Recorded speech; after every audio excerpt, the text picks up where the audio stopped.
আসসালামু আলাইকুম প্রিয় দর্শক শ্রোতা। এই যে ম্যাচটি নিয়ে আপনাদের মাঝে উপস্থিত হয়েছি, সেই ম্যাচটি হচ্ছে বাংলাদেশ বনাম তাজিকিস্তান বিশ্বকাপ বাছাই পর্বের। এই ম্যাচটিতে আজকে যে দুটি শক্তিশালী দল পরস্পরের মোকাবেলা করবেন। বাংলাদেশ জাতীয় টিম, ফুটবল টিম বনাম তাজিকিস্তান। আসলে বাংলাদেশের অসাধারণ ট্র্যাকিং মাঝে মধ্যে যে কোনো দলকে পরাস্ত করে দেয়, যেটা আমরা দেখছি ইতিমধ্যে। আসলে বাংলাদেশ মানে বর্তমান গোলের বন্যা, যেভাবে দুর্ধর্ষভাবে গোল করে থাকেন বাংলাদেশের যুবকরা। এই সাথে বলতে না বলতেই থ্রোয়িং লম্বাভাবে বাড়িয়ে দিল ভুবনেশ্বর থেকে, আবারও জনি থেকে লম্বাভাবে আবারও মুরসালিন, তারেক কাজী ডিবক্সে ঢোকার প্রচেষ্টায় তারেক কাজী সুন্দরভাবে পার্সিং হলো জনির গোল। জনি গোল বলতে না বলতেই আসলেই বাংলাদেশের পক্ষে জনি গোল করলো। বাংলাদেশ 1-0 গোলে এগিয়ে রইল। সুপ্রিয় দর্শক শ্রোতা, আপনারা যেখানে যেভাবে আছেন, অবশ্যই আমার এই ভিডিওটি শেষ পর্যন্ত দেখবেন।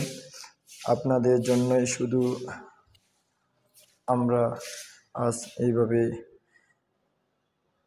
টু এন্ড জনিস দ্য আয়রন ম্যান বলতে না বলতে ইব্রাহিমের পাশে সেই জনি বল একা টেনে নিয়ে ইব্রাহিমের সাইড পাস দিয়ে বল গোলের দেখায় সব নিয়ে নিল।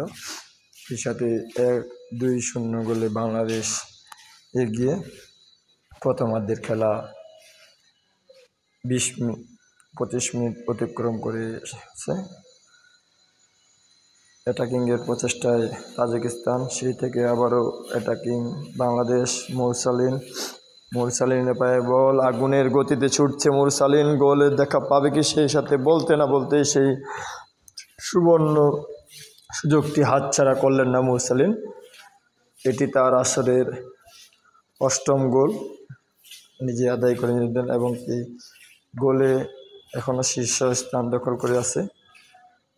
সাথে আবারও 3-0 গোলে লিড বাংলাদেশের। প্রথমার্ধের খেলা 36 মিনিট এর খেলা চলতেছে। ইতিমধ্যে বলতে না বলতে আবারও অ্যাটাকিংয়ে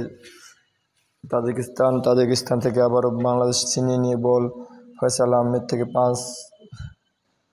আবারও খেলা পুরোপুরি চলতেছে, সেই সাথে বল আবারও নিয়ে ছুটছে। সুপ্রিয় বন্ধুগণ, বাংলাদেশ অসাধারণ খেলতেছে। তারেক কাজী আবারও বল নিয়ে ছুটছে, একা ছুটছে বল। ফাহিম থেকে গোল, ফাহিমের গোল এটি তার আসরের 7ম গোল তিনি আদায় করে নিলেন। সেই সাথে বাংলাদেশ প্রথমার্ধে চারটি গোলের দেখা পেল ইতিমধ্যে।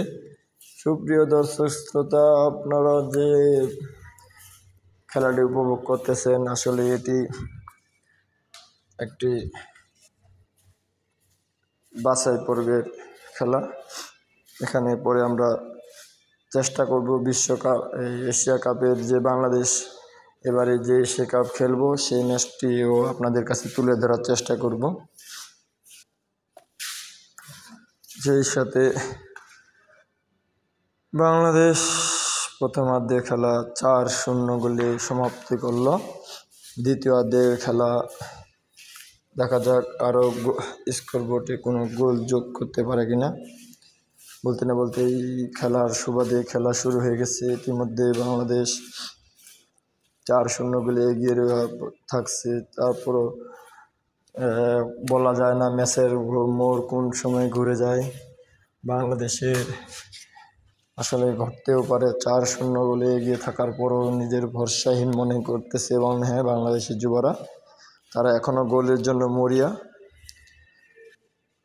সাথে বলতে না বলতে মুরসালিনের পায়ে বল, মুরসালিন এগিয়ে চলতেছে, দেখা যাক কি করে। সাথে ফাহিম না শট নিছিল, বাট সোজা গোলকিপারের হাতে মেরে দিল, সেখানে থেকে কোনো গোলের আদায় হলো না। সেই সাথে আবারও খেলা চলতেছে,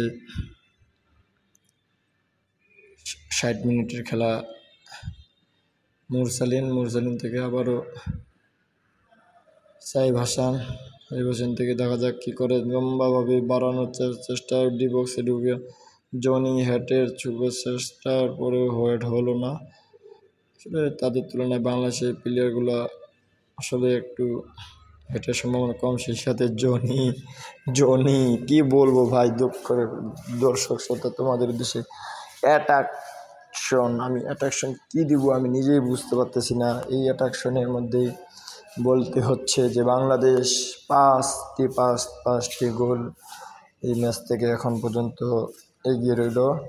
সেই সাথে 70 মিনিটের খেলা চলতেছে। বাংলাদেশ শেখ মুরসালিনের ডি বক্সে ঢুকানোর প্রচেষ্টা, ইতিমধ্যে দেখা যাক কী করে। সে সাথে গোল, মুরসালিনের 9তম গোলটি, 9টি গোল করে বসলো। ইতিমধ্যে বাছাই পর্বের মধ্যে বাংলাদেশের হয়ে সেরা গোলের এগিয়ে আছে মুরসালিন, ইয়ংস্টার বলা যেতে পারে।